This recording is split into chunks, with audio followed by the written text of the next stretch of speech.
Hello, friends. Welcome back to another episode of I'll Call You Right Back podcast. Me, your host. My name is Chad Medved. This is my podcast. Appreciate you being here with us this week.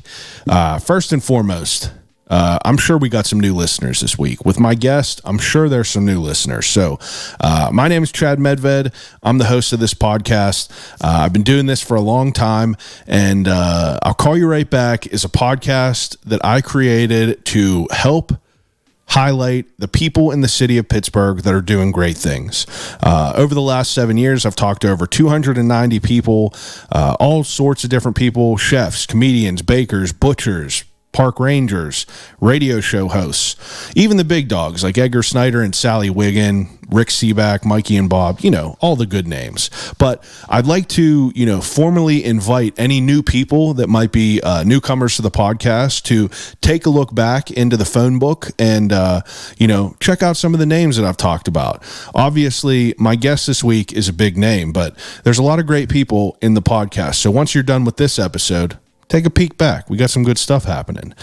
In addition to that, recently I've opened some opportunities for local small businesses. You can go to I'llCallYouRightBack.com under the services tab, and you could find out more about some services now being offered through the podcast. Some advertising, sponsorship. If you want to skip to the front of the line of the guest list that I have, the very long guest list, there's opportunities for that as well. Now, we got some good stuff to talk about this week. I have a very special guest that I would have to say has been my most requested guest, definitely within the last 6 months. I've had numerous people reach out to me saying, when am I going to get Joe Long on the podcast? And here we are. Today is the day. Everyone that's been asking me, everyone who's been waiting patiently, Joe Long is here on the podcast this week. Very excited about it. So a little bit of context of Joe Long. Joe Long is a guy who lives in Pittsburgh, who has, been here. He's been moving around the city his entire life, moving around the United States his entire life. Just a wild guy. But as of late, he has been popping up on everyone's TikTok because he is a content creator that is, he makes silly videos, but recently, he's been gaining even more buzz than he usually does with his Deb and Don videos. So I'm sure that if you're on TikTok, you're familiar with Deb and Don. But Joe Long is a guy who makes these silly videos on his TikTok and just, puts it out there. And he's buzzing. That's what it is. Business is booming for Joe Long. Over 420,000 followers on TikTok. Guy right in the city of Pittsburgh. But, it took me a while to get a hold of him. So if you got 420,000 followers on TikTok, it's hard to go through your DMs, I'm sure. So, previously, I think 3 months ago, I was probably commenting on some of his live videos that he does. And I'm like, yo, let's get on the podcast. But, those go through the hundreds of comments. So it's hard to get it. But I got it done. Shout out to Billy Hoyle for helping make this happen. But Joe Long came to the studio and we talk all about his life. Now, that being said, I think people right off the jump would think Joe Long is just a straight up comedian, a straight up, funny guy who talks about funny shit, who always is making light of things. And I think that that's understandable because if you look at his TikTok, it's all just him cutting up, him making silly, funny shit to make us all laugh. So whenever he came into the podcast, to do the podcast rather, I didn't really know what I was getting into. I didn't know what type of conversation I was going to have because I didn't really know anything about him personally. I watch his, echoing fart videos and his Dahn and Deb videos and his freestyle rap videos on TikTok. And I laugh and I laugh and I laugh, but we really don't have an opportunity to learn who Joe Long is. So that's what I'll Call You Right Back is. I'll Call You Right Back podcast is me finding these interesting people, bringing them into the studio, and deep diving into their life. Now, I have to tell you all, this conversation is definitely not it definitely didn't go the way I thought it would. I mean, it was a fantastic conversation, but I would assume that a lot of people would think that, you know, me and Joe are just going to be sitting here, you know, cutting up and, you know, being funny and laughing and just, you know, talking about dumb, stupid shit. But I have to say, that's not how it went. Now, I want people to kind of think about this. So if you guys see all the videos that he does on TikTok, and you see all this content creation that he does, it kind of gives you an idea of someone just by judging him, you know, judging a book by a cover rather. But as soon as Joe sat down and we got into it, I realized that this conversation is going to be more directed towards mental health. And that's not a bad thing. In fact, I'm so thankful that Joe wanted to come on here and open up to me and talk to me about his life and all the struggles that he's had to endure over the years. And it might be surprising for people to hear that someone who you just see videos laughing, doing silly shit, has a life as crazy as Joe did, but it's just the truth.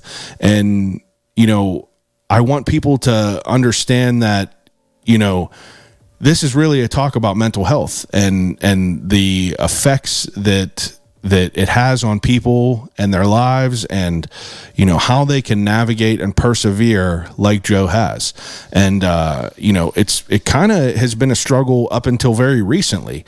And we learn all about this. And obviously, you know, we're laughing and we're cutting up about it, but, you know, that isn't the whole conversation. The whole conversation isn't talking about why he started farting into an echo on his phone. This is a conversation about, you know, his life and where it started to get rocky and how he navigated his way through all the trials and tribulations, ultimately to where he is today. A content creator getting paid Piper Manny's and Mac Bid, and, you know, just how someone really perseveres and uses his pain and suffering in a different way to create these videos to make us laugh. And you know, we talk about all sorts of stuff, you know, and I didn't expect this conversation to go the way that it did, but I'm happy it did, because this is a real talk, and that's basically what I want. You know, I want a real conversation about people's lives and what makes them the type of person they are. That being said, if you guys are not familiar with Joe Long, you could go on TikTok right now under Joe Long Talk, and you could see some of his videos, or you could go to his Instagram, Joe Long Dahn, Dahn, and you could follow his social media, and you could kind of learn more about him. But yeah, this is just a conversation that I think a lot of people will find very interesting. I think people will be a little bit more understanding about his life and the story that he has, because, you know, we follow all these people on social media and we don't really have an opportunity to, you know, learn about them on a personal level. And ultimately that's my goal as a podcast host, is to, you know, have them on and learn about them on a personal level. And that's exactly what we did this week. So I'm going to quit, you know, chirping your ear off, and I'm going to have you guys just check out the episode yourself. I'm very thankful for Joe. I'm very appreciative of him coming over and being vulnerable and talking to me about his life and everything that has gone on. And I'm just, you know, I'm happy to be able to you know, call him a friend now. So without further ado, episode 292 of I'll Call You Right Back podcast with Joe Long.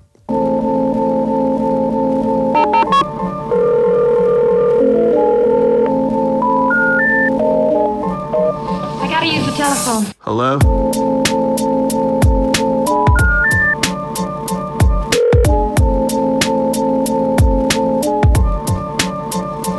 Telephone. I'll call you right back.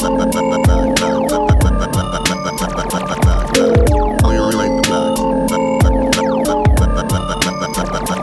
Telephone. I'll Call You Right Back podcast.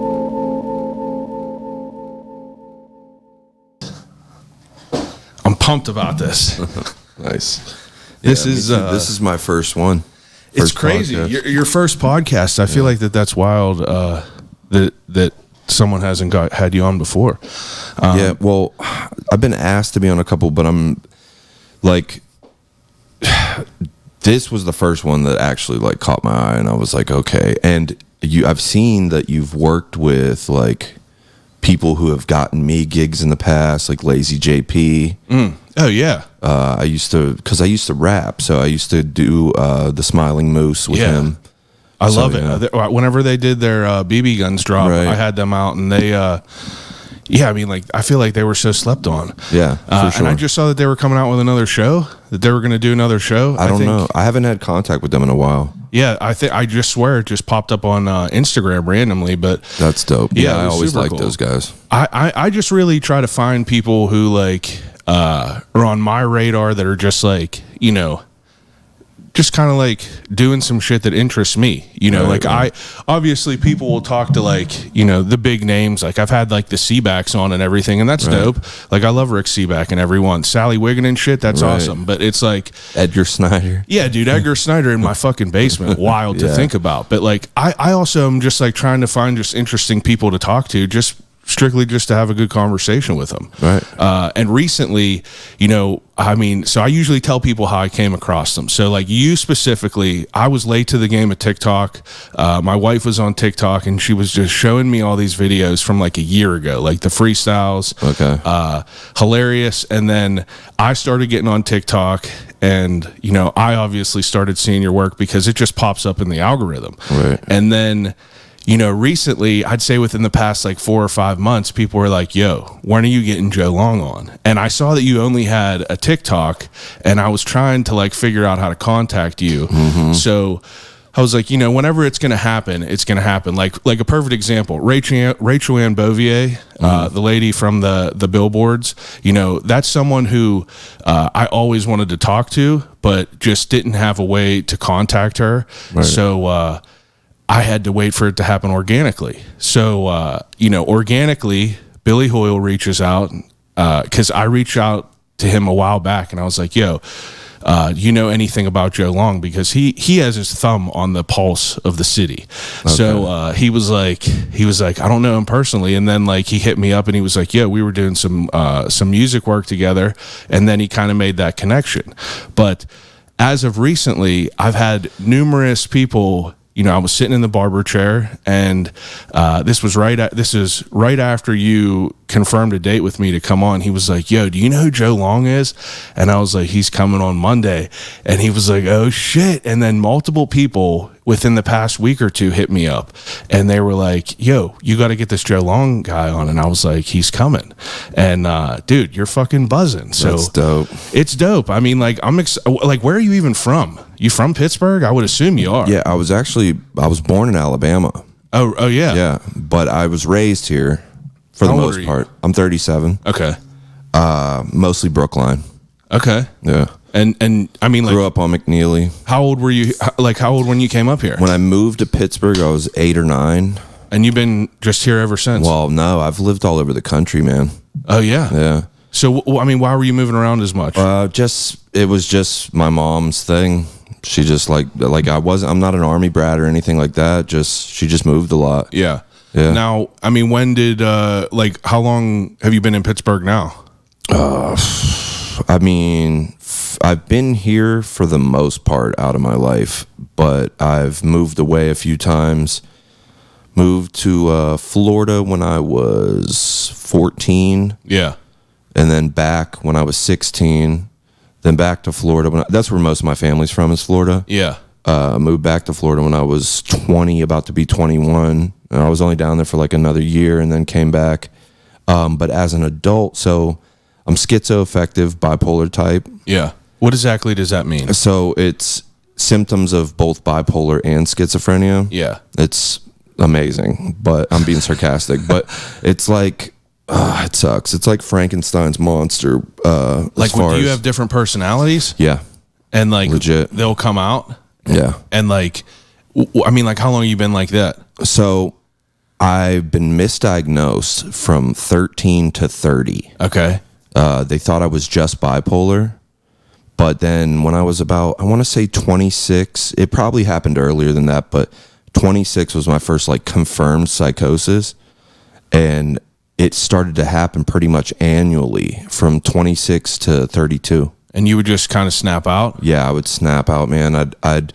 I've been, Secret Service. I've been in the mafia. I've all these things, and like, wow, yeah, and it's scary because I always end up in other states and other cities, homeless. Yeah. So like, one year I walked along the Pacific Coast Highway for 5 or 6 months, just in Cali. Literally walked from LA to San Diego.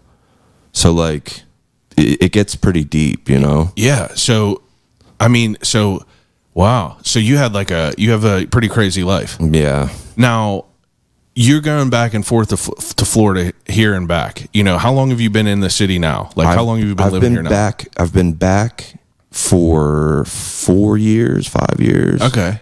Prior to that, I was in Columbus, Ohio, and I was like legit like running barefoot through the streets, like out of my mind, eating out of trash cans. How does that get solved? Like, how does that problem get solved? Abilify. What is that, a medicine? Mm-hmm. And like, how do you get accurately diagnosed? So I got, actually, shout out Miss Kate and House of Hagar and everyone involved there. I was in Wheeling, West Virginia when I was 30. Yeah. In a really bad psychosis. They found me. I was behind her house, biting my wrist because I thought I had an RFID chip in it. Wow. Yeah. They Is this like a drug induced psychosis? So I've also battled addiction throughout my life. So that doesn't help. Yeah. That always exacerbates it for sure. Yeah, but the beginning of it was just mentally. Yeah, but I just snap out. Yeah. That's the scary part is my last psychosis, I was 100% sober. I wasn't even smoking weed or anything. Yeah. And I just went into it. And when was that? You were 30? Well, the last one, I was 32. Okay. 37 now, so almost 5 years since I have had one. And you've been on Abilify for 5 years? Yeah. 4 or 5, yeah. Really? So 5 years. I mean, that medicine, you just take it and it's a lifesaver. Holy shit. It's a lifesaver. But, I wanted to say, when I was in West Virginia, they got me my proper diagnosis. I actually had to go to... You said the Hagar House? Yeah, House of Hagar. House of Hagar. Yeah. And is that just it's like a Catholic worker house. Okay. And like she feeds the homeless every week. Like Miss Kate. Yeah, Miss Kate. Yeah, she's an angel, dude. Like straight up, it's like a saint. and this is like a recovery house that like... No, it's a... I moved in with her, but she doesn't always do that. Like she just kind of took me under her wing. But no, what she does is she opens up her doors on Sundays and feeds the homeless in her house. Oh, wow. Yeah. Okay. Which takes a special person. Yeah, you know? dude, absolutely. And you... Not to mention everything else she does. She like runs a winter freeze shelter and all kinds of stuff. Just doing God's work. Yeah. Good stuff. Yeah. And I mean, you said you were down there and you're 32 whenever you get accurately diagnosed? No, I was 30. I was there when I was 30. When I was 32 was when I got on the right medication. Okay, and how does that happen? I was in jail. Yeah? Yeah. What takes you in there? So I freaking was hearing voices at the time, and they told me to steal a package off someone's porch for the cartels, which makes no sense. Wow. But yeah, so I did that. It ended up being a pair of Vans sneakers, and I just gave them to somebody. But so they had me on their Ring camera doing that. Yeah. And then also I kicked in a McDonald's door. Holy shit. Yeah, so... you were getting active. Yeah, I was wild. So I ended up back in Pittsburgh, and I walked from like Mount Washington to I think like Crafton or something one day. Like, because that's the thing is when I'm in a psychosis, I walk long distances. Yeah.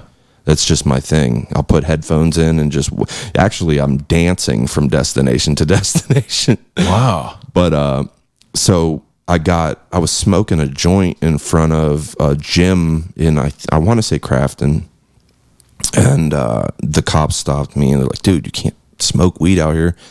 So they ran my name, and I had a warrant for all that stuff. So Oh, shit. yeah. How long were you in there? I want to say 3 months. 3 months. Yeah, I want to say. How do they deal with like, the mentally inhibited? It was wild because so I had to get another psychoanalysis while there, Yeah. or whatever it's called, and they're like, "Yep, schizoaffective, for sure." It was already in my my records or whatever. Were you at ACJ?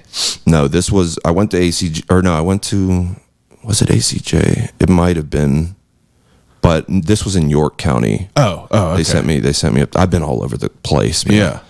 But so they gave me the Abilify, and within a week, I shit you not, within a week, I was like, oh my God, what did I do? I was like, I was coherent. You're and feeling like remorseful. Right. Like I was like, oh my God. Wow. I still had a little bit of residual stuff going on because like in this last psychosis, it was the worst one.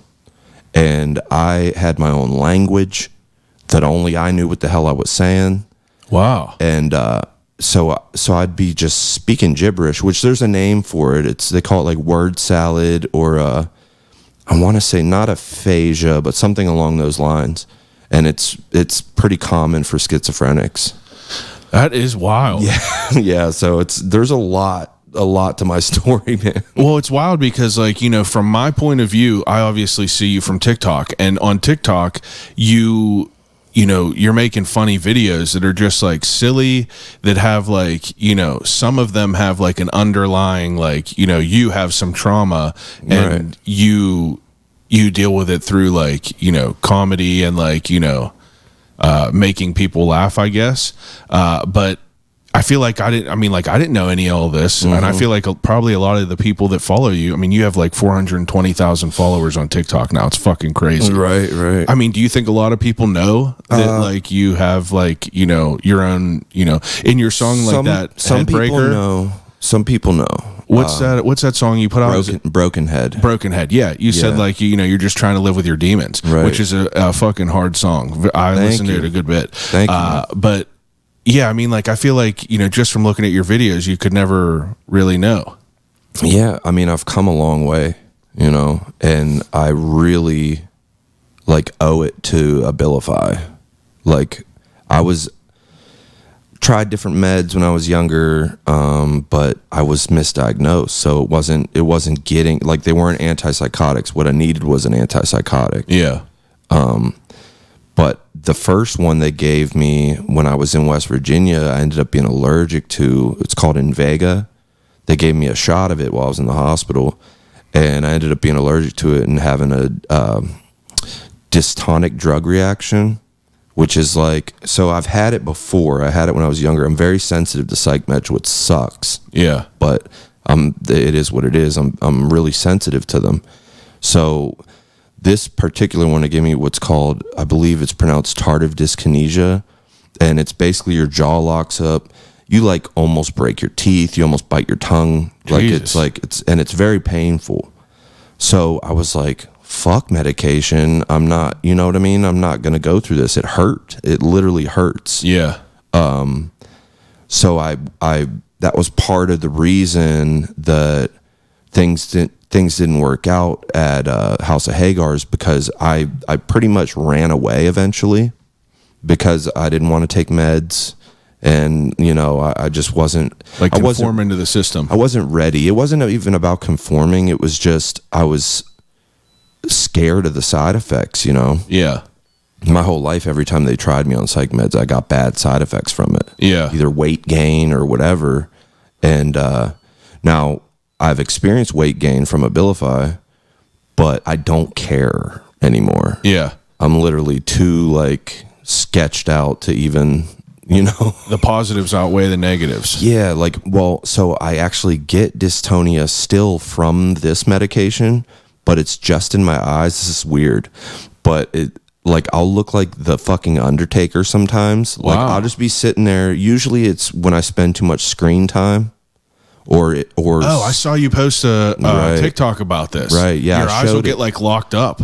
I showed it because I was like wanting to bring awareness. Holy because shit. I know I'm not the only one, and sure enough, there was a bunch of people saying that happens to me too. Man, that's so wild. But I have to take it. Yeah. It's like, do I want to, experience this for 15 minutes to an hour, or do I want to be, Just homeless in Cumberland, Maryland, or whatever? You know what I mean? Like, have an inconsistent life. Right. So like, a little bit of weight gain obviously gives your life some, consistency and some routine. yeah, Man, that is crazy. Yeah. It's definitely fascinating though. I mean, when does even, while you're growing up, like, are you even like thinking about like, your life in a serious matter? Or like, people in high school are thinking about like what they're doing after high school, what they're going to do for a career. So I was a teenage addict. Yeah. On what? On everything. I was 14 smoking crack in Florida. What parts of Florida? I was in West Palm Beach. Okay. Why is it always Pittsburgh and Florida have like that sort of like, connection? I don't know. I had family who's in Tampa. They're still down there. Right. But so, I mean, like, how does that get started though for you? Like I was literally introduced to it by a guy in a mansion. Like he worked with my mom. He goes, for whatever reason, he hung out with me. I always hung out with older people. Yeah. And, like he wasn't like a creep or anything, but still he introduced me to hard drugs, which isn't cool. Yeah. But like he got me into like adult nightclubs at that age. The dude lived in a mansion. Like his fucking, I'll never forget it because it stuck with me. His entrance to his house, the steps were made out of coral.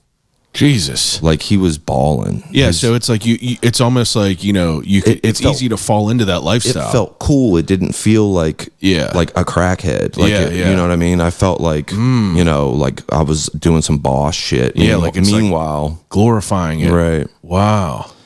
Yeah, That's pretty crazy. That's some heavy stuff to like try to deal with as a young person. Yeah, and I have a feeling, because like I said, I've always struggled with addiction as well. I literally have 1 month sober today. Oh yeah? Yeah. Congrats. From alcohol. Yeah. It's been almost 4 or 5 years since I've done hard drugs. Yeah. Thank you, man. But I know any bit of it is a positive. Yeah. A month ago, I was drunk posting to TikTok, and I was like, I woke up and realized I didn't even remember saying half the shit. Yeah. I was like 10 Crown and Cokes deep. So I'm like, this is ridiculous. I'm like, I went through this with Xanax back in the day. I really, really don't like not being in control of my mouth. Yeah. And, especially now with all these eyes on me, what the hell do I look like drunk posting to TikTok? You know what I mean? Yeah, dude, it's pressure now. It was embarrassing. Now let me rewind a little bit to this. So like, when does your first, when does your jumping off point start for TikTok? Like, when did you even get it? Why did you even get it? So shout out my sister McKelvey. She is the one who told me, hey, I was agoraphobic, and she said, why don't you, get on TikTok? You always like to make silly videos. So I was like, all right, well, I'll give it a shot or whatever, just to kill some time. I wasn't doing much, you know. This was in 2021. Okay. And were you a social media person? Like, were you like a MySpace person, or like a little bit? But like, I never had any success with any of it. Like, I was always a hot mess, dude. I've been battling, Yeah. If it wasn't mental illness, it was drugs or whatever. And so like, like I literally have probably legit, I'm not even exaggerating, like Guinness World Record for amount of Facebooks, okay? Because so I have OCD as well. Yeah. I'm all fucked up. OCD, one of my loops for maybe 5 years was making sets of social media accounts and like new Gmail, all that, and like renaming myself like as an artist, like I've had multiple rap names. So it's like, all right, well, as soon as I say or do anything that I don't like, rather than just delete it or whatever, Got to start fresh. got to make a whole new thing. It was a loop, and I was stuck in it. Like, it was maddening. I had to message people and apologize for sending them another damn friend request and everything. But like, what I started to do, this was a year and a half ago, I want to say, is I was like, first off, I got off social media altogether. That's why I didn't have anything when you were looking for me. Yeah. I got off of it for like a year plus. Like in like 2022, around there? Or yeah, I'm sorry. It was a year and a half ago when I got off of Facebook, Instagram, all that stuff. Yeah. But about 5-6 months ago, I was like, I'm gonna, I picked a new name. It was Underwhelmus, which is a wizard character I came up with, right? And I fucking set up a set of social media accounts for it. And I'm like, this is the last one. I'm done. I'm not doing it ever again. I'm going to. I was kind of manic at the time. And yeah. Like, I get real creative when I'm manic, but I end up putting a lot of stuff on my plate too. So I did that, and then I'm like, just maybe 3-4 months ago, I said, all right, because things started to pop off, and I'm like, 3 or 4 months ago is whenever you're saying it's popping off. Well, no, I popped off in 2021 a little bit with the like pube bars. Like, I was like rapping about having long pubes and stuff. Like, I've had like semi-viral videos. Yeah. So like now, I mean, like, talk to me a little bit about like, your thoughts. You said your sister told you to get TikTok. Right. You were agoraphobic in the house, not doing much. Right. And like, what was your idea on what you were going to do? Like, did you plan on making videos? Well, I was doing it just like, I mean, I was happy with getting 200 views at the time. Yeah. What were you making? Just silly shit? Yeah, just silly shit. It was mostly, that was, I think, the first thing to take off. The raps was the little freestyles I was throwing up there. Yeah.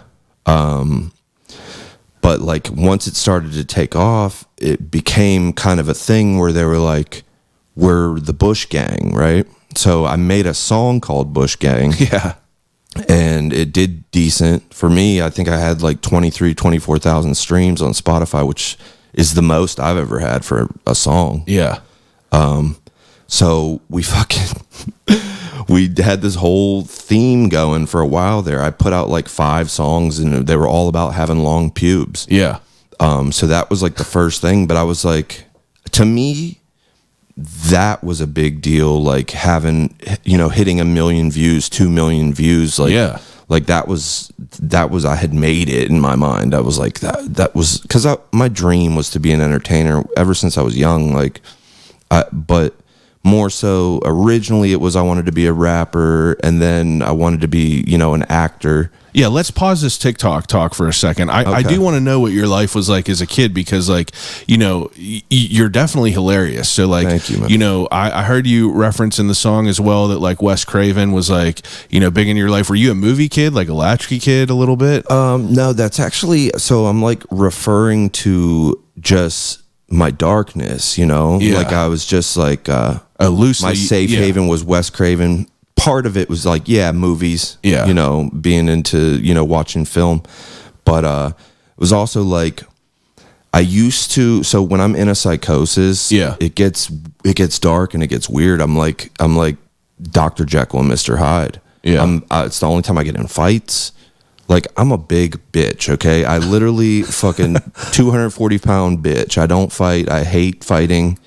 But when I'm in a psychosis, I'm very aggressive, and I don't care. I don't even think about all that stuff. Off the rails. Yeah, it's just like, the best way I could describe it, I think it's like just pure primal, animalistic, whatever they call it, like lizard brain or whatever. You know what I mean? Like, I'm just mean, man. Yeah. Like, to my loved ones and everything. It's not cool. So you were saying, like, you were saying whenever you were younger, you wanted to be an entertainer. It's like, where does that come from? When I don't know. I just always been a ham. Like, when I was a little kid, I'd like come out with gloves on my feet and dance in front of company and shit. Like, I was just always a clown. Yeah. Then I I had one. I was telling my ride on the way up here. There was one time that I did a church play, and I think it was Westminster Presbyterian, I believe. But I was like, it was the Good Samaritan, and I played one of the like douchebags that passes him up or whatever. Yeah, I think it was the Good Samaritan. Anyways, I got a standing ovation, and so like that stuck with me. Got a little taste of it. Yeah, and like I wasn't even a major role in it. Yeah. So I was like, okay. I was like, started to dream about, like, at first my very first dream was I wanted to be an animator for Walt Disney because I can draw. I'm not. It's like I was better actually as a kid. I do abstract now. I paint. But that was what I originally wanted to do. But like, then what kind of stuff back then like got you fired up? Like, what did you like? Like I was real big in. I'm trying to remember. Like, were you like a Cartoon Network kid? Yeah, I was a Cartoon Network kid, Nickelodeon kid. Okay. I remember my grandma actually bought me Nickelodeon because they didn't. It was like not in our cable package at the time. Wow. I remember my grandma splurged on that. That's cool. So you were like, I mean, you were drawing like, shit like that to like. I was What I would do is I would draw my own characters. Yeah. Name them and give them a bio. Okay. And, like height, weight, all that stuff. Yeah, you're and, just like their creating background, right? Creating stories. And I had a lot of toys, but what I would do, I was never satisfied. So what I would do is I would take cardboard, draw my own characters, and cut them out and play with them as well with my action figures. Yeah. And then I started to develop little like screenplays in my head too. Yeah. I mean, young, like I was like 5 or 6, and I was picturing like being in the movies and like storylines. Right. And shit. Yeah. I would come up with all these whole long stories. That's cool. So yeah, I've always been interested in that. Or you were, and I mean, like, where does music come in? Music came in middle school. Yeah. I went to West Mifflin Middle School, and it started out like freestyle battling. Okay. And what are you listening to back then? Eminem. Yeah. Yeah. Why not? Why? I was, dude, I had my hair dyed blonde in middle school. Hell yeah. I think everyone did. I mean, I did too. Mm-hmm. Did it not too long ago. Right. But I mean, like, that was like a good time. Like, it's almost like, and you're 3 years older than me. I'm 34. So, I mean, I got the tail end of Eminem. I was like young on that. You were a little bit older. So like, it probably like, was more impactful to you. You probably picked up more of it. It probably meant a little bit more. You probably got more of the like, what he was actually saying, right? Whenever that was happening. So that's pretty wild. Yeah. And like you just kind of started rapping. Yeah, I started rapping with the other kids, and then I realized I was decent at it. Yeah. My mom's a poet. Okay. So I probably get it from her. But I started to write after that, like, because I realized I was decent at like freestyling. So I started to write, and I was actually kind of a late bloomer when it comes to recording, though. I didn't start recording until I was 24 or something like that. But I was rapping that whole time, like with friends and family, literally since I was like 9. So it's always been a passion of mine as well. It's not my main focus anymore. Yeah. That was like my dream in my 20s and everything. Yeah. That's why I've kind of leaned more into the silly bars. But I still make serious shit. You heard Broken Head. I'm not joking around in that. It really is hard. Like, and I'll be completely honest. You were like, yeah, I do rap, and I was like, this is gonna be some silly shit. Like, oh, of course. And first, the beat was dope. Like, that's shout out Crack Kills. Yeah, that was like, the beat was dope, and then like you kind of went off, and I was like, my wife was listening to it, and she was like, who's that? I was like, this is Joey Long, and she was like, no way. And it does. It goes hard. I was very, very surprised. Thank you, man. But like, that's also like me not knowing that you had like a background, always being passionate about it from like a young age and everything like that. And I mean, I try to like, think about how I see you just on TikTok and how you are portrayed through my algorithm. Right. And like, that's like really where like the basis of the podcast comes from, is like, we see what we see, but it's like, I want to know like how everyone got there. Right. I want to know like why you are the way you are. I want to know why fucking Dahn and Deb came to be and stuff. You know what I mean? Yeah. Because like, well, it's trauma and depression. I know. that's where like most of my humor is derived from. I think like, a lot of comedians, that's where it comes from. If you listen, are you a podcast listener? Not really, no. So like there's so many people that are comedians that have been on, Rogan and like, all those people, and they're all comedians because they had fucked up lives growing up.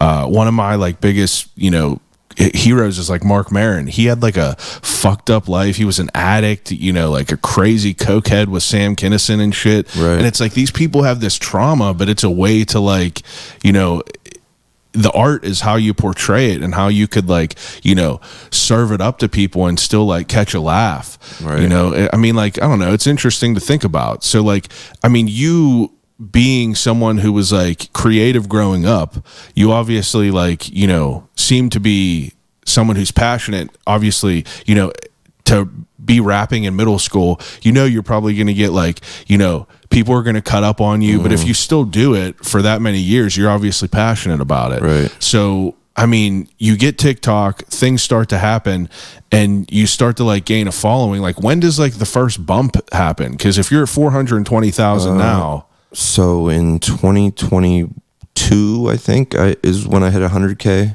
Oh, okay. So it was like back then. And like, did that happen like, quickly? Like, did it go from like 3,000 to 100? It was pretty quick, man, because like at first, like I said, I was happy with 200 views. Yeah.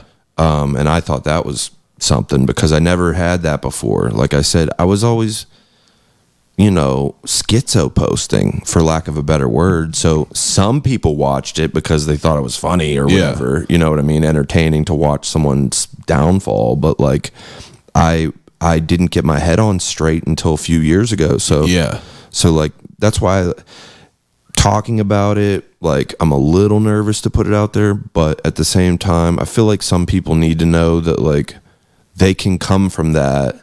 You know what I mean? Not saying I'm like, oh, like, but I get what you're saying. But for real, like I come from homelessness, man. Yeah. You know what I mean? Like, like not just homeless, but talking to myself, dancing on the side of the road homeless, like, Yeah, whole fucking spider webs of different things. Yeah. So like, that's crazy that the medicine is like, that much of and a that's all I'm godsend. on. That's all I'm on. I don't have a cocktail assortment of drugs. I'm literally on Abilify. Yeah, I mean, it's pretty wild. That's why I take the eye rolling back thing and just deal with it. Yeah, right? you got to take it on the chin to be able to have the rest of it. Yeah. I mean, so to be someone who's on TikTok, like it's hard for me to even like conceptualize how it works. So you're pretty active on there. You're posting shit. Yeah, I shit post all the time. Yeah, I there's days when I'll post 10 times just short little stupid videos. Yeah.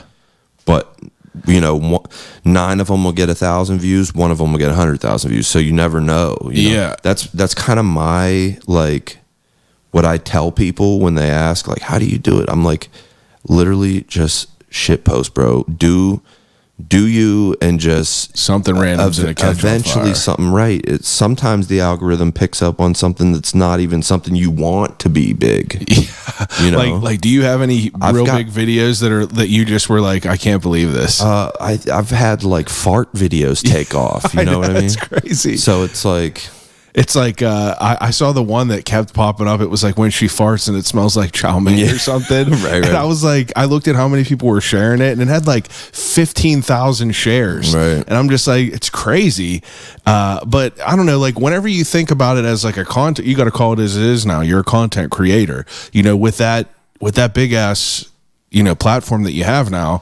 I'm sure that it's in your mind, some sort of strategy to like, do you think about that as far as like, times to post? I do have, now I have a manager. Yeah. So I'm like trying to take it a little more. Is that real? You have a manager now? Yeah. Okay, I saw the TikTok where you said my manager told me not to fart anymore. Yeah, he's like a little bit like, dude, you gotta fucking tame it down some. But I'm like, well, just he thinks from a business side of it, like, you know, farts aren't marketable really. Yeah. So like, you know, he's been my friend for over 20 years. Okay, yeah. So like he gets it. He knows I'm not going to stop farting anytime soon. Like he just mentioned it this morning and it inspired a TikTok. I was like, oh, I'm going to make fun of him.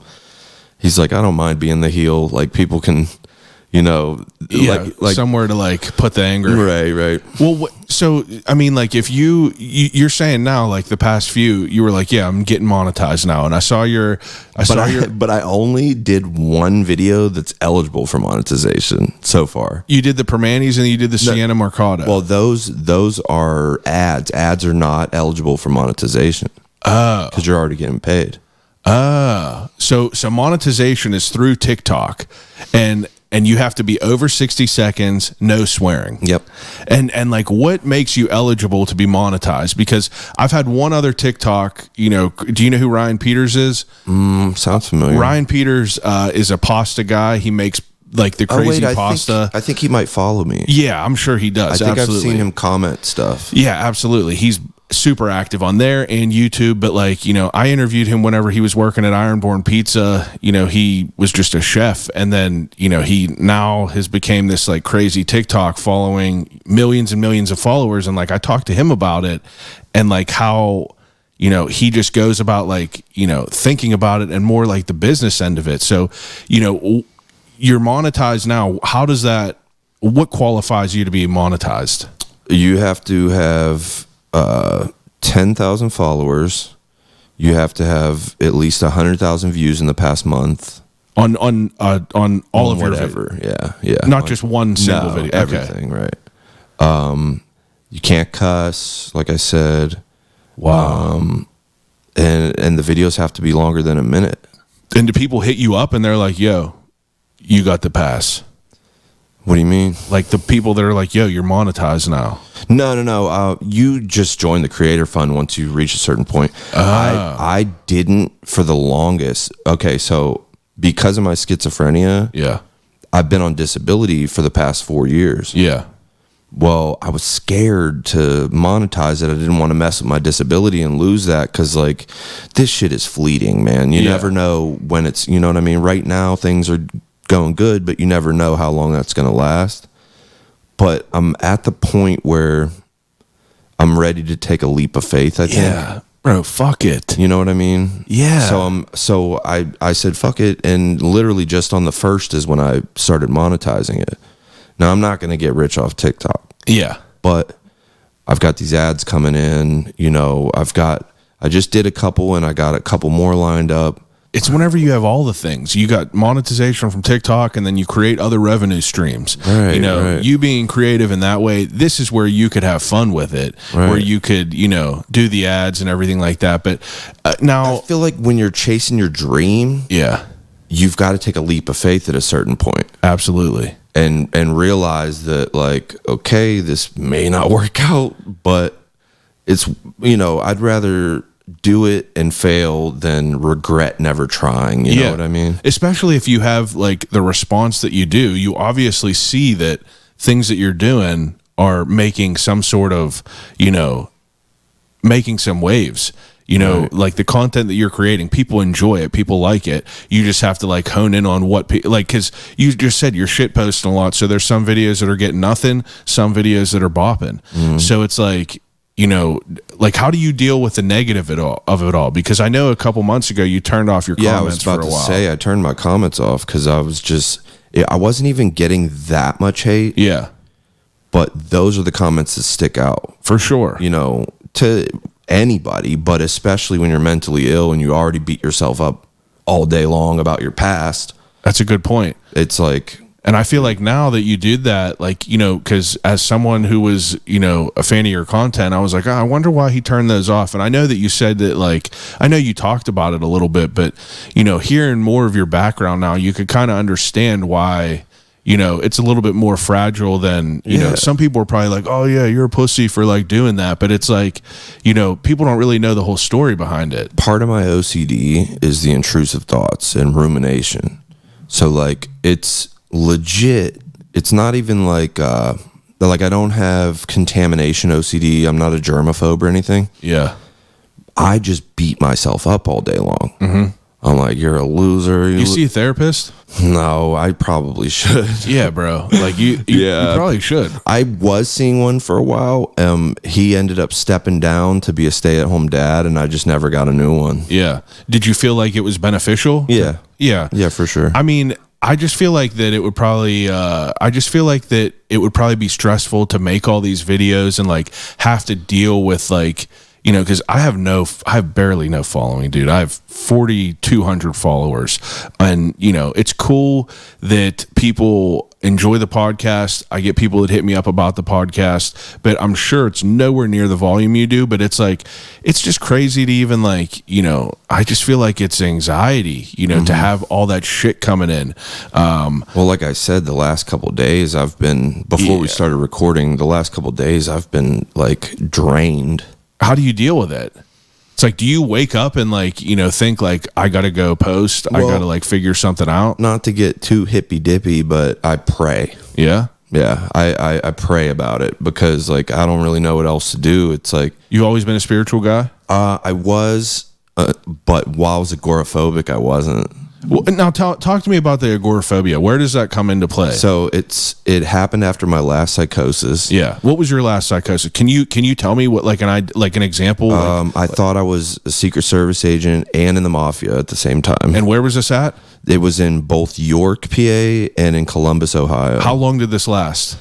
I want to say 5-6 months. It actually started in Butler. Okay. I was in a 3/4 house. Of course. I was in a 3/4 house. Okay. And that's the scary part is I was sober. Yeah. But I just went into it like dude, I was out of my mind. I ended up they hospitalized me because they were worried about me because I was talking crazy and you know, my behavior was erratic. And so I actually got hospitalized a couple times first before taking off to York. I don't even know how the fuck I ended up there. I really don't. Like, I think I was headed to New York actually. And you then saw I was the just sign like, and you were like, York, that's probably it. Yeah, I was just like, close enough or whatever. But yeah, it was rough. I ended up getting jumped out there. And they broke my ribs, split my eyebrow open. Jesus. And so, but I was crazy, you know? Yeah. So like, comes with the territory. Yeah, that was part of the McDonald's thing. Was it happened in a McDonald's, and then I tried to go back a couple of days later, and I was the one who was banned, even though I got my ass kicked. So I was flipped out and kicked in their front door. Yeah. But which not justifying it, but that in my mind, you know, you're like, that's you deserve it. Right. Which is funny because the judge was like, seeing that I was schizophrenic, and he goes, I think McDonald's can afford their own door, and didn't even charge me with that. Wow. He totally dismissed that case. Wow. But I got charged for the sneakers. But so what ended up happening was when I came back from everything and I was on the medication and everything and did my time in jail, I was like so embarrassed, like so scared of like who all I pissed off. Yeah. Because I talk reckless when I'm in a psychosis. Yeah. You know, and so I was super nervous about backlash from people who I pissed off while in it, and then also just the humiliation of like everything I say and do, all the nutty shit. So that like, kind of like built it up. Well, it just made me and getting jumped didn't help. So like I was like just sketched out by people. Yeah.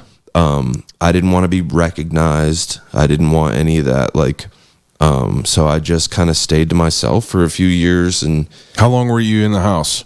So I left the house 25 times in 4 years. Really? Yeah. Like it was usually like doing like Uber Eats with a buddy or something. Yeah.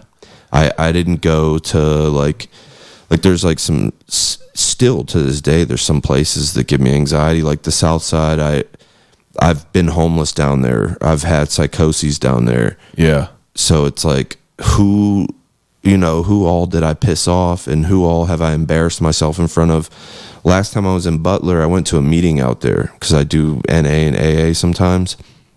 I go to a meeting out there, and this chick pulls me aside afterwards. It's like, you remember cussing me out, motherfucker, blah, blah, blah. And I had no recollection. Jesus. Yeah, that's crazy to think about that, because if you're out of it, it's like, what happened in that time you were out of it? I remember more than most schizophrenics, though. Yeah. I remember most of the things I've said and done, but there's some stuff that I'd have no recollection of, and I'll either remember it later or someone will remind me. Yeah. But for the most part, I remember it, which kind of sucks, because like I kind of wish I was the kind that just forgets about everything. Yeah, rather than instead I'm just dwelling on it for years. Well, how do you break the agoraphobia? It was exposure therapy. What is that? It's when it sucks, but it's just you just face your fear. Yeah, I mean, like, I know what exposure, but like, what is it to you? For me, it was originally. You ever see Better Call Saul? No, I've heard of it. Better Call Saul. There's a character. There's Saul Goodman's brother. He is agoraphobic, but kind of. It's what I envision. It's what I'm thinking of right now. It's like if he goes outside, he's like, he's actually not agoraphobic. He's sensitive to electromagnetic pulses. Okay. But yeah, like he like goes outside and he like does exposure therapy, and he's like outside in his front yard, just like kind of shaking. Yeah. Is that really what you're talking about? No, for me, it's just, I'm pretty good at keeping a straight face, even if I'm internally freaking out. Yeah.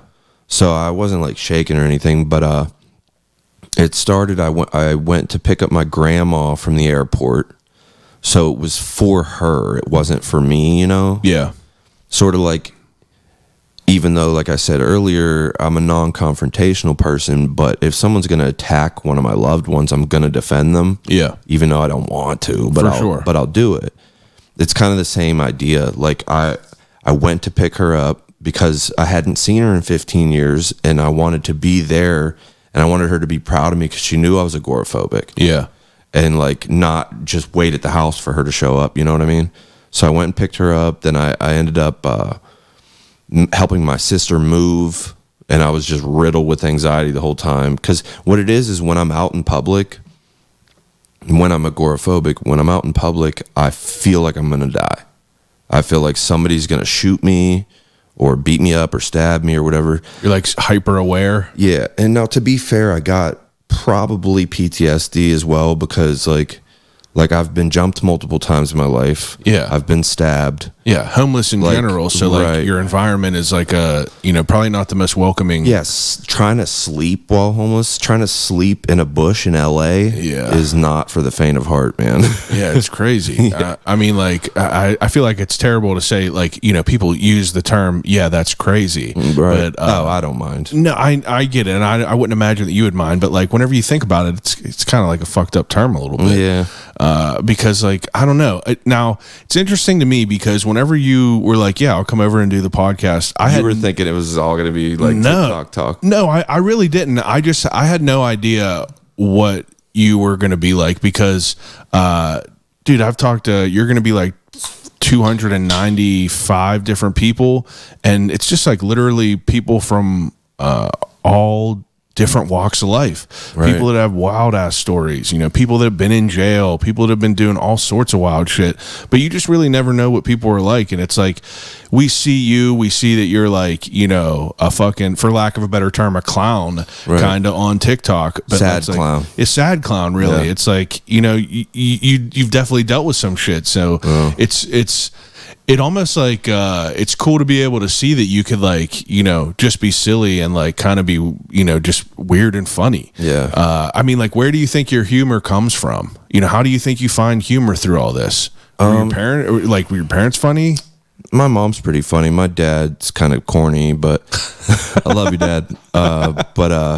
Like, I don't know. It's just always been in me my whole life. I mean, and like I said, I got into drugs really young. Yeah.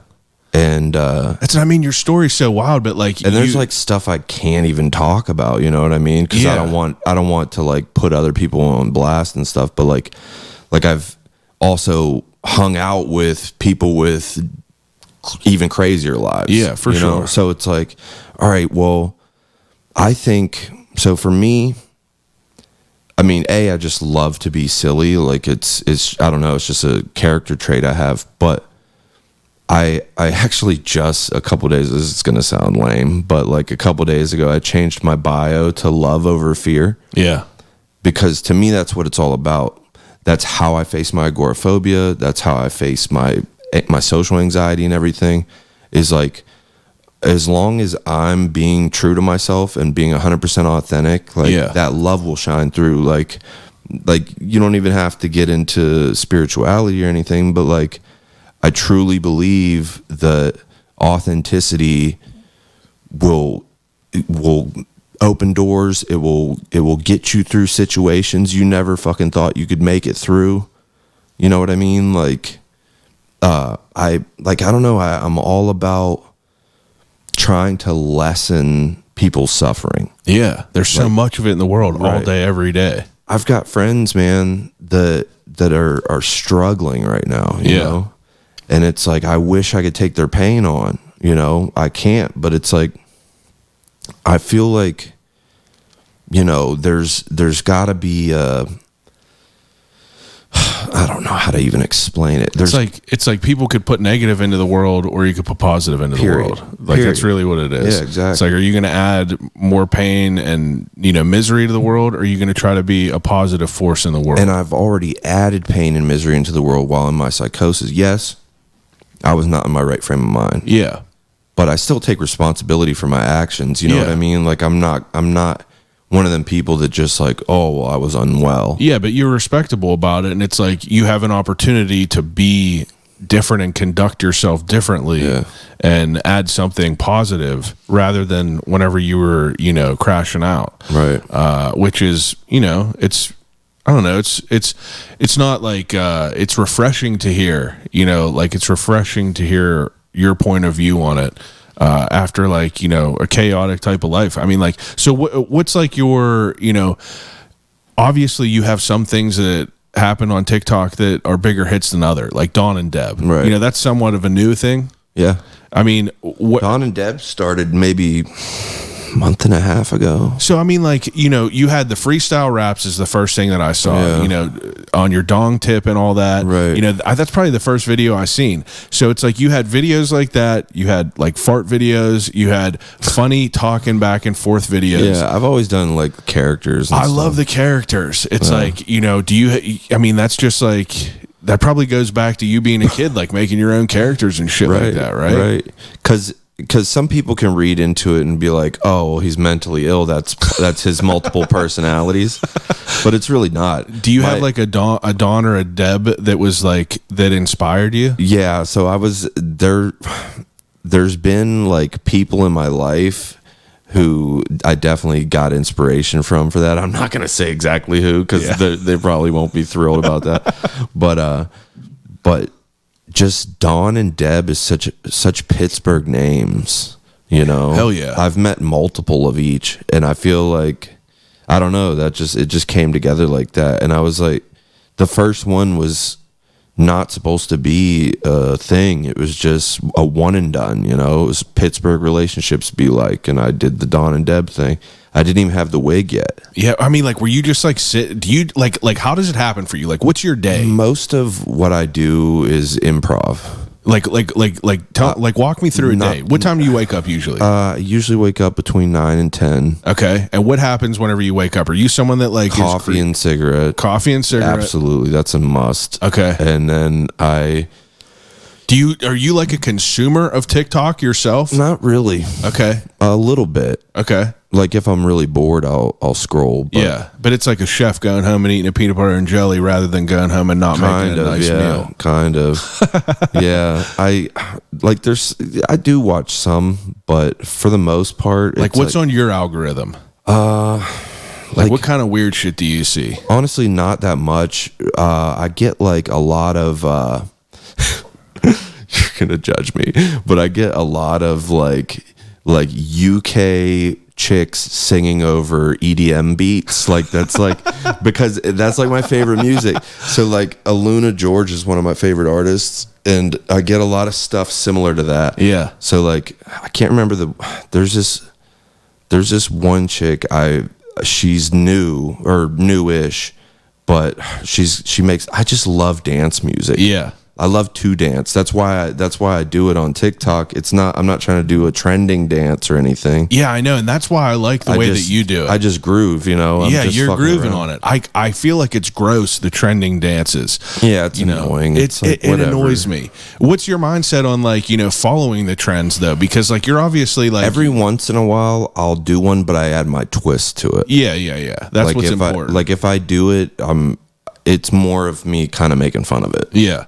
Now, whenever Dawn and Deb happened, like, do you have like, creative moods where you're just sitting on the couch and you're just like, recording a bunch of shit and seeing what sticks? Like, Is that pretty much what it is? Yeah. I mean, like I said, it's like mostly I'm freestyle pretty much everything I do. I'll hit record with no idea.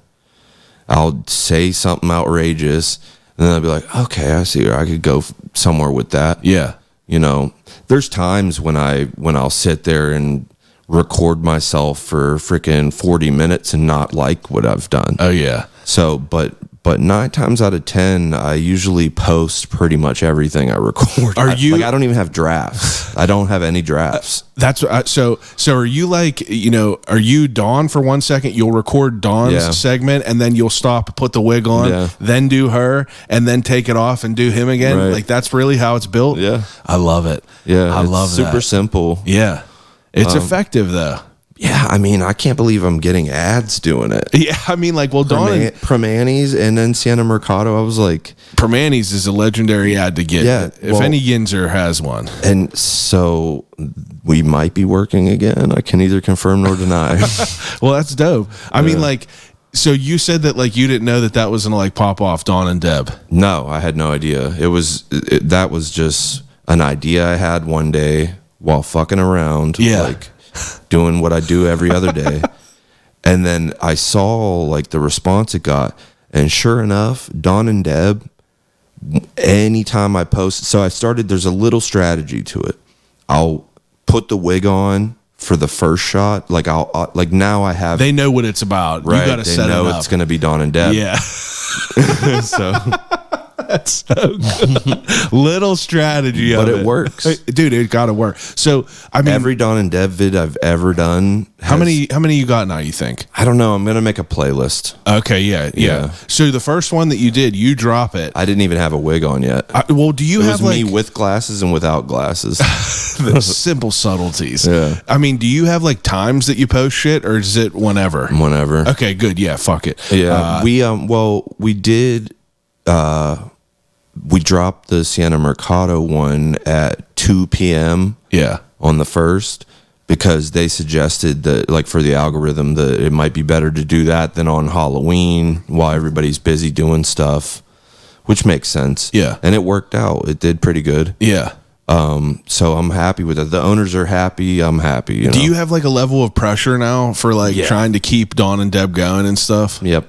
Okay. For sure. I mean, like, but the good thing is with that is like there are infinite possibilities. Because it's all Pittsburgh stuff. Well, Like so I mean, like I get like where I am with this, it's like I really loathe like posting shit like reels. I hate it. Like I hate having to do all that. I really just want to like have the art. We're making the art right now. Why do you think I don't do it on my Instagram? I know. I don't know if you've noticed that. My Instagram is like a real Instagram. Like I just post pictures for the most part. Yeah, it's low key on there. But my manager now is like, you got to start posting reels. And I'm like, listen, dude, I'm doing the TikTok thing. With YouTube, I have a plan. Basically, I want there to be some incentive for each thing. Yeah. Like, I want my Instagram to feel personal. Yeah. I want it to feel like it's literally like me, just like a Finsta or whatever, me just posting whatever.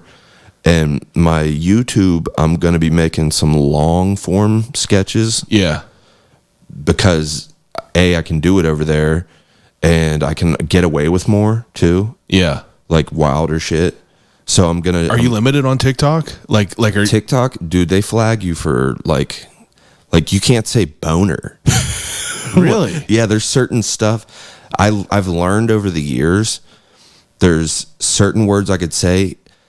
That's why I say dong a lot, because I've realized I can get away with saying dong. Dude, that's so funny. I don't think you can say dick. I've heard it in audios like songs. Yeah.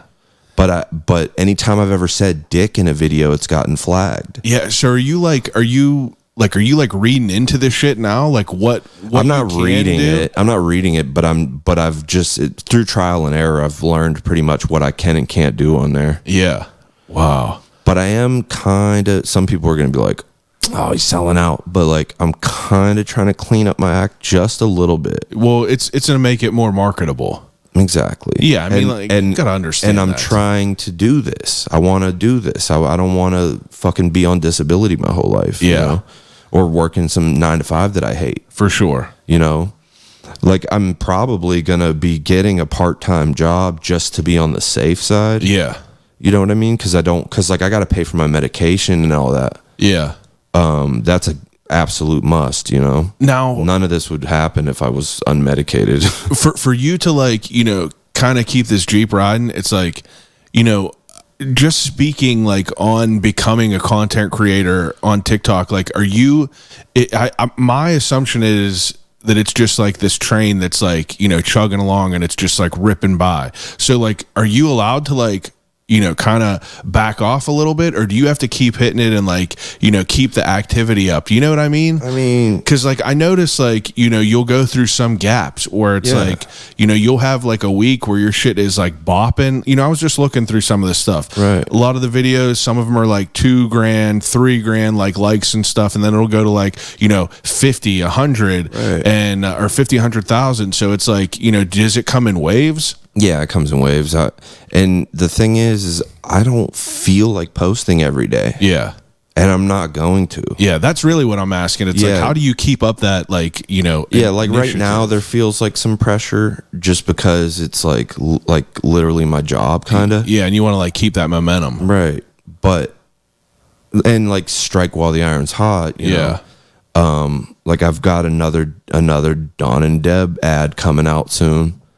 Dahn and Deb's kind of become like the moneymaker. Yeah, that's like the thing. So I don't want to burn them out by doing, like, I don't want to burn myself out. Yeah. By doing, wasting ideas. Yeah. When I could be using them for an ad. Yeah. You know, but you want to like have it, you also want to like keep the integrity of the original characters. Well, that's the thing is I'd like to think that so far I've done that. Yeah. Like it's still a Dahn and Deb lore, and it just so happens to be an ad as well. But like, I think that I've done pretty good with that with these first two, like where I'm not totally like selling them out. You know what I mean? Yeah. It's still keeping its like original feel. Right. So as long as I can continue to do that, like, is that the biggest videos? It's not the biggest, but it's the most like popular as far as like, like subject matter, right? And like people recognizing me for that. My most popular video is the ringworm on my dong tip. Yeah, it's like 10.5 million, right? Something like that. It's fucking crazy. Yeah. So is it wild to you to like, you know, see that many people like watch your shit and share it, and like that you're, you know, people are you for Halloween and shit? Yeah, dude. Yeah, I saw them dudes with the wig on. They were kind of mad at me because they came to the lounge and I wasn't there yet. Oh, my ride was late. Yeah, so I didn't get to the lounge till after 10. Oh, so my goodness. They had already left, and they were like, the one dude commented on a no show at the lounge, and I'm like, oh, my man. I'm like, I did in fact come down. I just if you're listening to this, you probably, you know, my man's he's a human being living. Yeah, and 10 o'clock isn't that late to show up to a bar party. Not that late at all. So what's up with you not driving? Do you have like no license? I've never learned how to drive. I'm afraid of vehicles. Yeah. Yeah, I've got a lot of fears. Yeah, I mean, like, that's understandable. How do you? But like legit, like I'm kind of a scary dude. Like a lot of stuff freaks me out. Yeah, I mean, like, you think you'll ever learn how to drive? No. Yeah, that's. I mean, I that's don't intense. even want to. I have no desire to. It's intense. Yeah. And driving is intense because you just have people, like, you look to the right out the window and people are just straight up on their phone watching videos. Right. And you're like, that's definitely not safe. Yeah. Now, it's nerve wracking enough just riding with somebody, but to be in control, I tried 2 or 3 times in my early 20s. yeah. And I'm capable. I could do it. Like I drove a little bit, but I was not having a good time. My buddy, you familiar with Yoli's Cucina? It's up by like CCAC in West Mifflin. It's an Italian restaurant, but I'm good buddies with the owner. He didn't get a license until he was like 21, and he was like, honestly, it was dope. He was like, I just never had to drive. He was like, I was just like, I would just find a ride. Being chauffeured everywhere. Now, let me ask you this. So, like, obviously you're getting more like, kind of buzz locally around here as well, because like, it's weird because like you have this like huge following on TikTok, and originally your following was on TikTok, but it's like now, do you feel like it's becoming more like localized? Yeah, what's hilarious is originally, so they changed the analytics for some reason. You used to be able to see what cities you were biggest in. Yeah. Now it's just states or now it's just countries rather. Yeah. I don't know why they changed that. That was cool to be able to see what cities, You're probably in a different tier now. Yeah, it's got to be different now. Because originally my biggest city was Chicago, and then it was Atlanta, Houston, and Dallas. Pittsburgh's got to be like the number one now, because ever since the Deb and Don shit, I can't leave the house without being recognized. Which, if this was a year ago, I'd be having a panic attack. Yeah. Legit. How do you deal with it now? You cool with it? Yeah, I'm cool with it now. It's dope. Yeah, it is dope. I mean, I have no sort of like volume that you're experiencing with it, but like whenever people come up and like, yo, dude, I love your podcast, Right. It happens a lot, and it's fucking amazing. Yeah, it feels good. Yeah, because dude, like you, I'm just creating shit that I want to create, Right. and I'm just putting it out there. And if people enjoy it, I love it. Welcome back to it. Come back to it. And if people don't want to listen to it, I'm not putting it out there for them. Right. That's really what it's about. That's what the things that I make on TikTok they're what I find funny. Yeah. Like I do it because this is what I wish.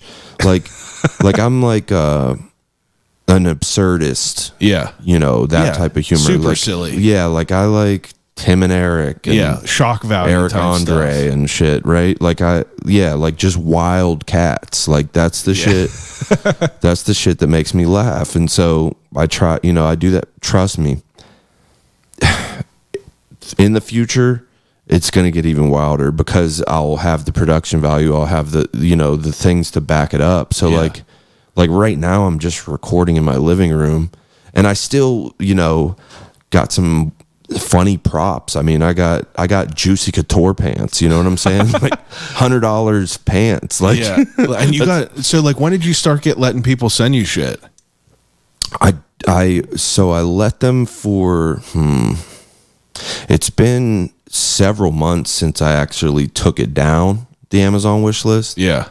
But I think I set it up about a year ago, maybe a year. People were buying you shit? Someone bought me a PS5, dude. What? Shout out Elliot. Elliot, you're a fucking Elliot's badass. the man. Wow, a PS5. Yeah, that's insane. Yeah, and then, but mostly, so I put that on there as a joke. Yeah, I literally put that up there like, yeah, who the fuck's maybe gonna buy a PS5? Right, just kidding. And Elliot bought it. I actually ended up like I'm friends with Elliot now. Yeah. Like went to see him. He did the Oddities Expo. Oh yeah, yeah. He's from Houston, so I went and saw him at the Oddities Expo. We went out to dinner and everything. Like that's awesome. Yeah, we're friends now. Yeah, I mean, like, are you able to obviously you have a lot of followers, so it's like, are you able to have a sense of like community through your followers? Is it kind of like for the most part. So I took down the Amazon wish list. Because I literally ran out of things I wanted. Yeah. Like it was like, It was mostly props. Yeah. It was mostly wigs and props, you know. But like I've got a whole wall of the notes that come with the Amazon, you know, gifts. Yeah. Because you can write a little side note on it. That's awesome. And so I got this, I call it my love wall. That sounds gross, but it's literally a fucking wall of love. Like it's like all kinds of, you know, just inspiring words. And like I'll look at that and it makes me feel good, you know? Yeah, dude, for sure. People enjoying what you're doing. Right. It's like, you know, it's like fucking Mega Man. You're filling up your meter. It's like, blah, blah, blah. Like, you know, every time you have something good happen, at least that's how it feels with me, dude. It's like once, like, you know, see people enjoying something, like an episode comes out and you see people like really enjoying it, you're like, that's awesome. It's like, it's just cool to be able to like, you know, create something that people want to, you know, be involved with. And being sober, it's like the only serotonin and dopamine that I get. Yeah. You're newly addicted to it. Literally love. Yeah. I'm like, I'm not even gonna lie. I went yesterday with my sister to we went to see that mural. Yeah. And then how'd that come to be? He just messaged me on TikTok and asked if I didn't even know who he was. Okay. Yeah, Jeremy Raymer we're talking about. Jeremy Raymer. He's a muralist from the city of Pittsburgh, does a bunch of shit. Yeah, he's Roberto Clemente, Tom Savini, Right. you saw them all. Right. He's a beast. Now Joe Long, where's yours at? It's in Lawrenceville. Where at? Behind Frankie's Extra Long. Hell yeah. In the alley. And he just was like, yo, I'm going to paint you. Yeah, and I was like flattered, but I was like, okay. I was like, cool. Like the name sounded familiar, but I wasn't really sure. Then, because he's not very active on TikTok. Yeah. So I just figured it was just, you know, some muralist was going to paint me. I was flattered. So I was like, cool, you know. Then he adds me on Instagram and I see that like who he is, right? And I'm like, oh shit. I'm like, this dude's legit. So yeah. Shout out Raymer, man. That's sick. Yeah, you're buzzing. I saw you on Talk Pittsburgh too. Yeah. They grabbed some videos on there. Heather Abraham. Yeah. Hit me up. That's dope, dude. Yeah. Are you you got to get her on. You got to get on there. Yeah, that would be amazing. Now, I mean, do Mikey and Bob, are they on your radar? Well, they share your stuff, right? They share my stuff. Yeah. They Mark fucking Cuban. Yeah, Mark Cuban reposted it. Dude, that's insane. Like with your account, like are you in contact with any people you just never thought you were gonna be in contact with? Well, you have any bigger names that are followers and appreciators of what you do? Well, I mean, the people I just named are like pretty dope. Yeah. But like I know there's some followers. I don't want to name drop.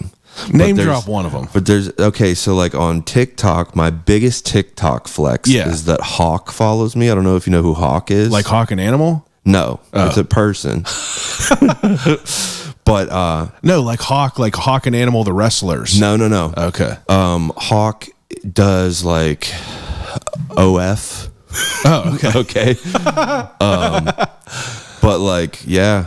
Hell yeah. Hawk follows me. That's dope. But like huge account, like, you know. That's awesome. And I've noticed like I'll go, so like Ouija Mac follows me on TikTok. He's a juggalo who does like, oh wow. He does like the newer stuff. Yeah. Like he's similar to ICP, but he's got his own like style. Like he's like more modern rap, but like still with the insane clown shit, right? Yeah. Oh yeah. Were you a juggalo? I wasn't, but I'm flattered that he follows me. When I saw that, I was like, oh shit. I was like, I appreciate the world. Yeah, I wasn't in there, but I appreciate the world. Well, you know why? I would have been, but I was up Eminem's ass. Yeah. So, and they had beef. That's why you So were. when I was a kid, I was like Team Eminem. I was big, like, oversized white shirt, bleach blonde hair. Fuck your face paint. Right. Exactly. And That's too funny. I was listening to 50 Cent and G Unit when they came out and all that. Man, Get Rich or Die Trying. Like growing up listening to that, just like insane. Many Men in middle school just singing that. I loved that. That was my shit. It's incredible, dude. Absolutely incredible. Now let me ask you this. So, I mean, like, what's like what do you do for fun? Like, whenever you're not making videos and shit, like, what do you like doing? Right now I'm playing Dragon Age. Are you a video game person? Veilguard. Little bit. I'm not like I wouldn't consider myself a gamer just because I'm very picky. Yeah.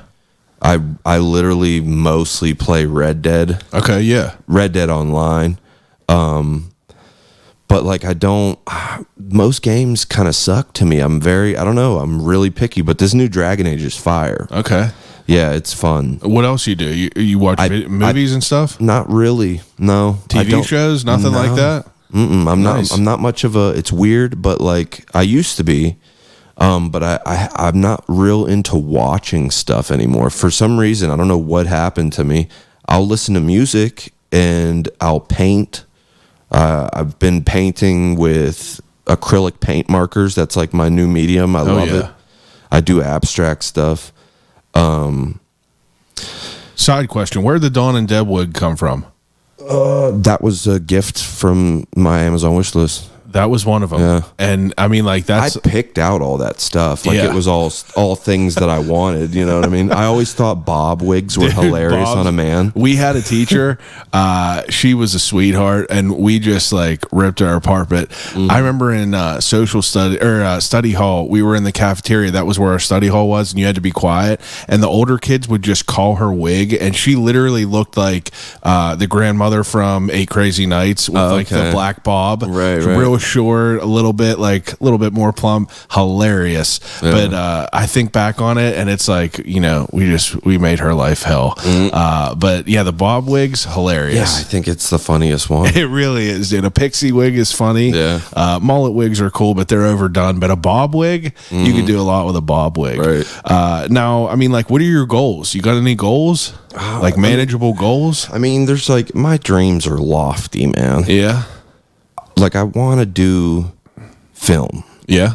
Yeah. I really, like really... sketch type shit? Well, sketch stuff, and also, like, I would love to be in a movie, like, doing a comedic role. I think I could pull off a comedic role, and I think I could play a villain, too. Yeah. Because I could tap into that, you know, my dark shit, right? Yeah. So, and I got face tats. Yeah, you know? That's perfect. Yeah. I saw someone ask if that was a Christina Aguilera. Did you see the video I made? The response? Dude, so good. That's why I think your shit's funny. It's actually about my schizophrenia. Oh, yeah. Yeah, it's and also my face. I've always had, like, image issues. Yeah. So it's like, I know I'm no Brad Pitt. You know what I mean? But it's there to remind me, like, I'm beautiful regardless of, you know, how I look on the outside. Like, for sure. I have a beautiful soul and heart. But I also have ugly right here. I don't know if you ever noticed that. Oh, I didn't notice that one. Most Blends people don't. right in. Yeah, most people don't. Wow. Yeah, so it's like the juxtaposition of, you know. Yeah, I like it.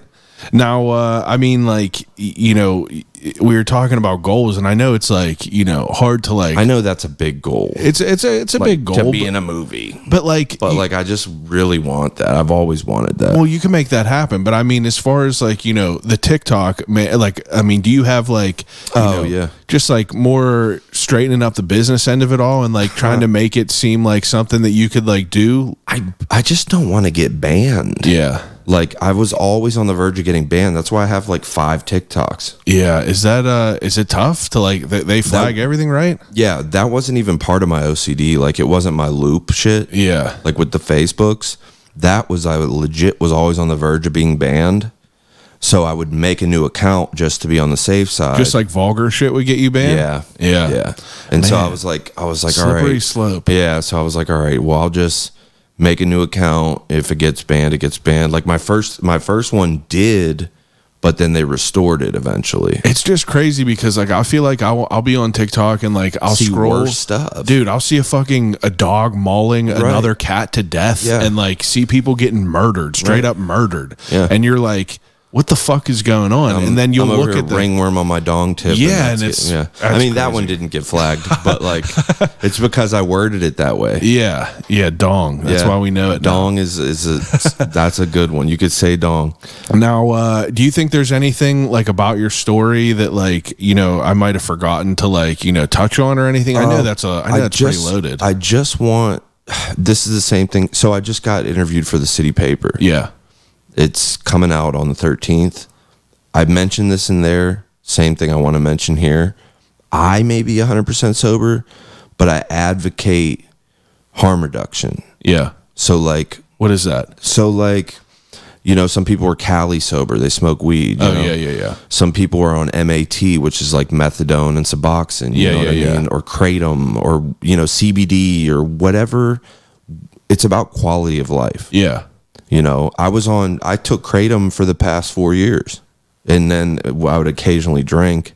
But like, it helped me during that time. That was like my cocoon. I feel like when I was agoraphobic, it was like, that was the way I look at it, is like that was like my cocoon. You know what I'm saying? And I went through what I went through during that time. And like now I'm a butterfly. Yeah. So, but I really want to advocate for harm reduction, because, dude, I don't care what you do. Like, it's your life. Yeah. If your life is better, you're not robbing and cheating and stealing to get it. Yeah. Fuck it. Yeah. If you're not harming another person, right, and you're not doing negative to them, then like, do what you need to do. Exactly. Life sucks. It's hard. Yeah. Do what you got to do, man. I get it. Trust me, I get it. Yeah. The only reason I'm 100% sober is because I can't fucking smoke weed because of my schizophrenia. It's not fun anymore. Does that throw it off? Yeah, when I smoke, it's a roll of the dice, like, as to whether or not I go into a psychosis, and it's also not pleasurable. It's like a mini bad trip. Yeah, I'll smoke and I'll just be freaking out. What's the line? He said, "I get too much. I have a panic attack if I take a bong rip." Right. That was a real. Yeah, some of that stuff's real. Yeah, I bet it would be now that I talk with you. Yeah, I mix in jokes, but with real life stuff too. Yeah, and I feel like it's important, dude, because it's like, we have like a crazy time we're living in right now. It's like Pittsburgh is like rampant with unhoused people and like people struggling, and like, really, there's just like a lot of like, tough stuff happening, and people that like yourself who are like creating things that are like, just more of a positive thing, even if it's a silly fucking video of you farting, right, bro. If you can make some people laugh, whatever. Exactly. That's really what it is. Yeah. All right. Well, now we're not done yet. We have one. I do an ending segment with everyone. It's called Desert Island Questions. Okay, so these are just quick questions designed to just throw at you. Tell me what your first thought is, okay? Desert Island questions, whenever I give each guest 3 categories to take with them on a desert island and use until they starve to death and die. First category is 3 movies to take on a desert island. So if you have like a little 12 by 12 TV with an integrated DVD player and you only get 3 DVDs, what would they be? Okay, True Romance. Fucking amazing. Grandma's Boy. So good. And maybe Natural Born Killers. That's a good one. Well, because True Romance and Natural Born Killers were originally the same script. Yeah, except one's darker than the other. Right. Quentin Tarantino split it in half. And, that was how he got his career started. That would be an aggressive one to watch over and over and over again. Oh yeah, that's true. Natural Born Killers. That's true. That'd probably be a rough one. The Demon. Yeah. Right. Yeah. Okay. So, second category. Do you read it all? I haven't in a while. Do you have like a favorite book? So my favorite books are holy books. Like and the occult. I just love spirituality and like, oh yeah. Everything from the lightest to the darkest. I like to check it out and see what's in there, Hell yeah. Okay, that's good. Now, third category, 3 CDs. Okay. Spice Girls. No. I would never know, dude. I wouldn't. Dude, I loved them when I was young. I had a pencil case, pencil sharpener. I was in 3rd grade whenever the Spice World came out. Yeah. Hell yeah. Yeah, I loved the Spice Girls. I'm not going to lie. That's why I said them first. But, bro, it was fire. But let me see. Actually, though, Brother Lynch, Season of the Sickness. That's that one. You're probably like, what? Yeah, I have no idea what you never heard of Brother Lynch Hung? So he's a cannibal rapper from Sacramento, California. I definitely never heard of him. He's fucking insane, but he's great. But so Brother Lynch, Season of the Sickness. Definitely 50 Cent, Get Rich or Die Trying. Bro, how good is it? Yeah, it's so good. It's a masterpiece. Holds up. Yeah, and maybe that's a tough one because I don't want them to all be rap because I like all kinds of stuff, but damn it, yeah, I don't know. I guess the last one we'll say also a rap album, which is Eminem Slim Shady LP. That's what I was waiting for. Yeah. I was waiting for it. It's good. I mean, why not, right? Okay, so the third to last question is something called the death row meal. Okay. Death row meal, you get an appetizer, a main course, and a dessert before you get put to death. What is it? Appetizer, shrimp lo mein. Yeah. Okay, main course, buffalo chicken hoagie with fries and coleslaw on it. Fuck yeah. Do you have a preference on where? Have you ever had Portofino's? Oh, yeah. Yeah, for some reason I love their buffalo chicken hoagie with fries and coleslaw on it. Yeah, it's like that breaded. Yeah, it's good. Yeah, and no dessert. No dessert? I'm not a sweets guy. Really? I like sour candy. Wow. So maybe some sour straws. My goodness. Well, you have to, I'm an odd duck, dude. yeah, I mean, yeah, that's wild. Haven't watched a movie in years. That's all right. So I like sour straws. Yeah. I just want warheads. Right. Okay. Now, what's your first, two other random questions. What's your first CD you ever bought? Maybe either TLC or Alanis Morissette. Fuck yeah. Jagged Little Pill. Yeah. Let's go. Okay. What's the best concert you've ever been to? Best concert, Tech Nine. I've heard he's good. He's really entertaining. Yeah, I've heard he was. Yeah. Okay, second to last question. You're getting ready to go on a road trip. You get a snack of your choice. What is it? Sour straws. That's like your go-to? I love them. Okay. I also like those, what is it? Honey barbecue corn nuts, the ones that almost break your teeth when you're chewing on them. Of course you would like that. Yeah, those are good too. Okay, and the last question that I ask everyone is if you could have a conversation with anyone alive or dead, who would it be and why? It would be with my yaya. That's my grandma. Okay. My dad's from Spain, by the way. So she died while I was going through it. Okay. And I never got to like make her proud. You know what I mean? Yeah. Like her last memory of me is like being out of my mind. Crashing out. Yeah. So I would really like to talk to her because she wasn't the nicest person. Yeah. She really R.I.P. Yeah. But she didn't fuck with too many people. She was very like Particular. Yeah, but she loved me to death. Hell yeah. And I wish I would have been able to. I wish she would have seen this. Yeah. You know what I mean? Hell yeah. Now, obviously a loved one would be a great choice, but if you have to pick someone who you're not like Okay. a family member or anything like that, you had an opportunity to talk to someone, anyone wild, who would it be? Robin Williams. Fuck yeah. I've given that answer numerous. People ask me all the time. It's usually a tie between Robin Williams and Richard Pryor. Yeah. Both would be incredible. Right. I mean, that's another perfect example, dude. Robin Williams, like one of the hilarious, great people of our time who just like had his own demons. Yep. And it just goes to show you, it's like, can't judge a book by a cover, right? Right. Dude, very much appreciate you coming and talking with me. Absolutely, man. I appreciate it. Take a second and give people, your info where they could find, your TikTok, where they could listen to your music, all the things like that. So I have to still set up like streaming platforms. Okay. Because I just started making music again. Yeah. Like very recently. So right now it's just on YouTube. Joe Long Dahn, Dahn. That's all my socials, Joe Long Dahn. My website, joelongdahn.com. But my TikTok is Joe Long Talk. Yeah. Other than that, it's all Joe Long Dahn. Joe Long Dahn. You got a website now too, merch on there and everything. Yep. Dawn and Deb shirts. Grab yourself some shit. Now, do you think overall your experience of this podcast, it definitely, I didn't know what to expect. I was going to say, you probably did not even expect none of that. Well, I didn't expect it, but like, what do you think about people that will listen to this? Because obviously people will listen to this. So it's like, I feel like people are just immediately like, this is going to be some silly dude talking about fucking me being in stand-up school since I was in middle school or something like that.